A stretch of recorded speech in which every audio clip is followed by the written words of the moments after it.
Good morning students. आप सभी कैसे हो? उम्मीद करता हूँ आपकी पढ़ाई अच्छी चल रही होगी। छात्रों, आज हम औद्योगिक भूगोल फोर्थ पेपर के अंतर्गत इंडस्ट्रियल ज्योग्राफी का पल्प एंड पेपर इंडस्ट्रीज़ वाला टॉपिक लेंगे, जिसे हम कागज़ और लुगदी उद्योग के नाम से जानते हैं। कागज़ एवं लुगदी उद्योग की क्या विशेषताएं हैं, इसको स्थानीयकरण में कौन से कारक प्रभावित करते हैं और विश्व में उत्पादन संबंधी क्या स्थितियां हैं, इस बारे में हम आज बात करने वाले हैं। कागज़ और लुगदी उद्योग एक ऐसा उद्योग है जो कच्चा माल पर आधारित उद्योग है। आज से लगभग 3 से 4 हजार वर्ष पूर्व पेपिरस नामक वृक्ष की पत्तियों पर लिखाई का काम होता था और इसी वजह से कागज़ को पेपर के नाम से जाना गया। वास्तव में कागज़ लुगदी से बनाया जाता है और लुगदी ज़्यादातर लकड़ी से ही बनती है। जिन देशों में लकड़ी का अभाव होता है वहाँ रेशम के चीथड़ों, अनाज के भूसे, डंठल, सन, बांस और एस्पेरेटो नामक घास का प्रयोग किया जाता है। लुगदी बनाने की 2 तरह की विधियां होती हैं, एक यांत्रिक विधि और एक रासायनिक विधि। यांत्रिक विधि के अंतर्गत स्प्रूस, फर और पाइन की लकड़ी का उपयोग किया जाता है। यांत्रिक विधि में नरम लकड़ी को काटकर छोटे छोटे टुकड़े करके लुगदी तैयार की जाती है और इस विधि से बना कागज़ निम्न स्तरीय होता है, अर्थात उसकी क्वालिटी अच्छी नहीं होती है। लेकिन रासायनिक विधि में किसी भी प्रकार की कठोर लकड़ी या उसके बुरादे अथवा टुकड़े आदि को रसायन के द्वारा गला दिया जाता है और उसके द्वारा कागज़ तैयार करते हैं। इस विधि से मजबूत और उत्तम किस्म का सफ़ेद कागज़ तैयार होता है जो पुस्तकों और पत्रिकाओं में काम आता है।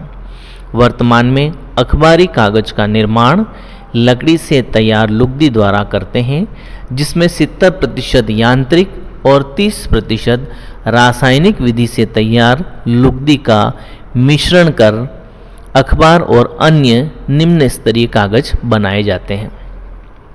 कागज़ के निर्माण में लुगदी बनाने और उसे उच्च स्तरीय बनाने हेतु अधिक जल की आवश्यकता होती है। कागज़ के निर्माण में लकड़ी का सर्वाधिक उपयोग होता है। समशीतोष्ण कटिबंधीय क्षेत्र की नुकीली पत्ती वाले कोणधारी वनों की लकड़ी कागज़ हेतु सर्वोत्तम मानी जाती है, क्योंकि यह लकड़ी नरम होती है। इन क्षेत्रों में एक ही तरह के वन एक साथ पाए जाते हैं, इस वजह से यहाँ इसका अधिक उपयोग किया जा सकता है। कोणधारी वनों की लकड़ी लंबे और मजबूत तंतुओं की होने के कारण अधिक उपयोगी मानी जाती है। तो ये एक सामान्य बात हमने कागज़ और लुगदी उद्योग के बारे में आपको बताई है। अब हम देखेंगे कि लुगदी और कागज़ उद्योग के स्थानीयकरण को कौन से कारक प्रभावित करते हैं। इस उद्योग के स्थानीयकरण हेतु प्राथमिकता के क्रम में प्रमुख कारक निम्न है। कौन कौन से कारक हैं? विपुल मात्रा में तंतुयुक्त कच्चे माल की आवश्यकता, नंबर 1। नंबर 2, रासायनिक अशुद्धता से युक्त निर्मल नर्म पानी की पर्याप्त मात्रा, मतलब स्वच्छ पानी पर्याप्त मात्रा में होना चाहिए। कारखानों और कच्चे माल तथा कारखानों से लुगदी व कागज़ आदि के यातायात हेतु उत्तम और सस्ते यातायात साधन की आवश्यकता होती है, अर्थात उत्तम परिवहन सुविधा होनी चाहिए, जिसमें जल परिवहन अगर हो तो ज़्यादा सस्ता होता है। बाजार के निकट कारखानों की स्थापना उपयुक्त मानी जाती है। श्रम की उपयुक्त आपूर्ति भी आवश्यक है। लुगदी और कागज़ के कारखाने से भारी मात्रा में व्यर्थ, ठोस और अन्य पदार्थ निकलते हैं। उनके उचित निस्तारण की व्यवस्था होना भी अति आवश्यक है, क्योंकि उस वेस्ट मटेरियल को कहाँ पर बहा कर ले जाओगे। शक्ति की उपयुक्त और निरंतर आपूर्ति की आवश्यकता होती है। रासायनिकों और अन्य पदार्थों की आश्वस्त आपूर्ति, निश्चित आपूर्ति होना आवश्यक है, और स्थानीय निकायों का सहयोग और कानून। तो ये कुछ स्थानीयकरण के कारक हैं जो कागज और लुगदी उद्योग को प्रभावित करते हैं। अब हम विश्व के संदर्भ में अगर बात करें तो विश्व के विभिन्न महाद्वीपों में यूरोप का उत्पादन में पहला स्थान है। यूरोप के बाद उत्तरी अमेरिका और एशिया का स्थान आता है। लेकिन उपभोग की दृष्टि से देखा जाए तो एशिया महाद्वीप का पहला स्थान है। और उपभोग में भी जो विकासशील देश हैं उनमें कागज़ की बहुत अधिक मांग है, और विकास हेतु अनेक सुविधाओं की उपलब्धता के कारण वहाँ पर इन उद्योगों का विकास अधिक हुआ। यूएसए, जापान, कनाडा, चीन, जर्मनी, स्वीडन आदि देशों में कागज उद्योग का बहुत अधिक विकास हुआ। अब उद्योग के स्थानीयकरण के अंतर्गत हम देखेंगे कागज उद्योग का स्थानीयकरण लुगदी और कागज दो प्रक्रिया में पूर्ण होता है। एक प्रक्रिया कौन सी हो गई? लुगदी बनाने की, और दूसरी प्रक्रिया हो गई कागज निर्माण करने की। सबसे पहले कच्चे माल से लुगदी बनाते हैं और फिर कागज बनाया जाता है। ये दो अलग अलग प्रक्रिया हैं। दोनों के स्थान को निर्धारित करने वाले कारक भिन्न भिन्न हैं। लुगदी के कारखाने कच्चे माल के क्षेत्र की ओर, जबकि कागज के कारखाने उपभोग क्षेत्र अर्थात बाजार की ओर स्थापित होते हैं। आर्थिक कारणों से दोनों ही प्रक्रिया संयुक्त रूप से एक ही कारखाने में संपन्न की जाती है। इस स्थिति में कारखानों की स्थापना ज़्यादातर कच्चे माल क्षेत्रों में ही की जाती है, और यह स्थापना वेबर के सिद्धांत पर आधारित है। लेकिन फिर भी वर्तमान समय में इस स्थापना में तकनीकी प्रभाव ने भी अपना महत्व बढ़ाया है, और तकनीक को प्रमुख कारक भी माना जाने लगा है। तो उद्योग स्थापना के संबंध में ये इसमें बताया गया है कि कागज का निर्माण और लुगदी का निर्माण ये दो अलग अलग कारखानों में होता है, लेकिन आर्थिक लाभ और बचाव की दृष्टि से दोनों को एक ही स्थान पर स्थापित किया जा सकता है, और उसमें भी जो कच्चा माल क्षेत्र है वो अधिक लाभदायक होता है। आगे हम बात करेंगे सेल्यूलोज एक ऐसा पदार्थ है जो कागज उद्योग का आधारभूत कच्चा माल है, और ये सेल्यूलोज पौधों से प्राप्त होता है। लकड़ी के कुल वजन का, ये कुल भजन गलत टाइप हो गया है, मैं जब नोट्स भेजूंगा उसमें आपको करेक्शन करके दूंगा, आप इसको ध्यान से सुनेंगे। लकड़ी के कुल वजन का 56% भाग सेल्यूलोज होता है, और इसीलिए लकड़ी आधारभूत कच्चा माल मानी जाती है। चीन में सबसे पहले कागज का निर्माण किया गया, और वहाँ पर कागज चिथड़ों के प्रयोग से तैयार होता था। लकड़ी में सेल्यूलोज की मात्रा की अधिकता के कारण लुगदी बनाना सस्ता माना गया। चिथड़े और लकड़ी दोनों के मिश्रण से स्तरीय कागज बनाए जाने लगे। इस प्रकार उद्योग कच्चे माल क्षेत्र में स्थापित किए जाने लगे, लेकिन धीरे धीरे नगरीय क्षेत्रों में चिथड़ों और रद्दी कागज की अधिक मात्रा में उपलब्धता और कच्चे माल के रूप में उपलब्धता से ये कारखाने नगरों की ओर भी आकर्षित होने लगे। लकड़ी में कई अशुद्धियाँ होती हैं, जैसे उसमें लिग्निन, रेजिन आदि मिला होता है, और इन अशुद्धियों को यांत्रिक विधि से दूर करना काफ़ी मुश्किल होता है। दूर करने पर भी कुछ मात्रा में अशुद्धियाँ इसमें मिली हुई रह जाती हैं। तो इन अशुद्धियों के कारण यांत्रिक विधि से जो लुगदी बनती है उससे घटिया कागज बनता है, स्तरीय कागज का निर्माण नहीं हो पाता है।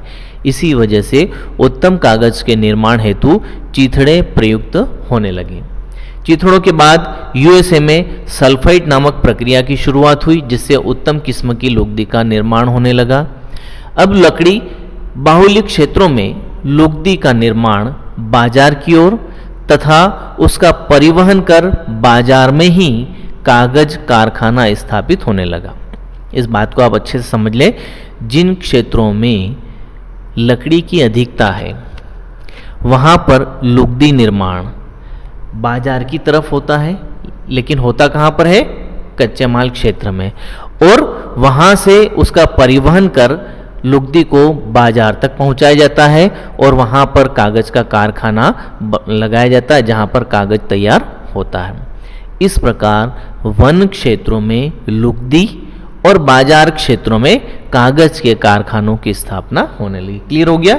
जो कच्चे पदार्थ वाले क्षेत्र हैं, जैसे लकड़ी वाले क्षेत्र हैं, वहां पर आप लुगदी का कारखाना और तैयार लकड़ी कागज बनाने के कारखाने बाजार में स्थापित किए जाने लगे। अब इन दोनों को अलग अलग तरीके से भी समझ लेते हैं, लुगदी के कारखानों का स्थानीकरण और कागज के कारखानों का स्थानीकरण। लुगदी के कारखानों के स्थानीकरण पर निम्न कारकों का प्रभाव पड़ता है। कौन कौन से कारक प्रभावित करते हैं? इसमें 4 मुख्य कारक हैं। पहला, कच्चे माल का प्रभाव। दूसरा, संसाधन स्थिति का प्रभाव। तीसरा, विद्युत शक्ति का प्रभाव। और चौथा, जल का प्रभाव। ये 4 प्रमुख कारक हैं जो लुगदी के कारखानों की स्थापना को प्रभावित करते हैं। कच्चे माल का प्रभाव लुगदी बनाने की प्रक्रिया में प्रयुक्त होने वाले कच्चे माल की प्रकृति वजन क्षय वाली, अर्थात निर्माण प्रक्रिया में उस कच्चे पदार्थ का वजन ह्रास होता है, कम होता है। यांत्रिक विधि की तुलना में रासायनिक विधि से निर्माण करने पर वजन क्षय अधिक होता है। इन विधियों से लुगदी बनाने में पदार्थ सूचकांक 1 से अधिक ही रहता है, अर्थात अशुद्ध पदार्थ है, और इसीलिए लुगदी के कारखानों की स्थिति कच्चा माल क्षेत्र में होने पर परिवहन खर्च बचेगा। संसाधन स्थिति प्रभाव, इसमें लकड़ी मुख्य कच्चा माल होता है जिसको परिवहन खर्च कारखाने की स्थिति को प्रभावित करता है, अर्थात कम से कम परिवहन खर्च वाले स्थान पर कारखाना लगता है। यदि कारखाना नदी या सागर के किनारे अर्थात जलीय भागों की परिवहन सुविधा वाले क्षेत्र हैं तो परिवहन खर्च कम आएगा। लुगदी का परिवहन कागज कारखानों की ओर किया जाता है। तीसरा कारक है विद्युत शक्ति प्रभाव। वनीय क्षेत्रों में सस्ती जल विद्युत की उपलब्धता के कारण वहां इसकी स्थापना की जाती है। जल का प्रभाव, लुगदी बनाने की क्रिया में धुलाई, वाष्प बनाने, लुगदी पकाने में स्वच्छ जल की अत्यधिक आवश्यकता होती है। अतः नगरों की तुलना में ग्रामीण क्षेत्रों में इसकी अधिक अनुकूलता होती है, क्योंकि स्वच्छता की प्रक्रिया में काफ़ी सारा वेस्ट मटेरियल बहाना पड़ता है, तो इसके लिए ग्रामीण क्षेत्र अधिक उपयुक्त माने जाते हैं।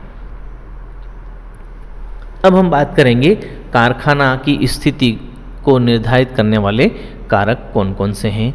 अब इसमें आप ये देखिए, लुगदी कारखाना स्थिति अभी हमने बात की थी। जैसे मान लिया कि कच्चे माल स्रोत 2 हैं, एक बाजार क्षेत्र है और साथ ही जल विद्युत बाहुल्यता और सरलता से उपलब्ध होने वाले क्षेत्र में कारखाने की स्थापना करना है।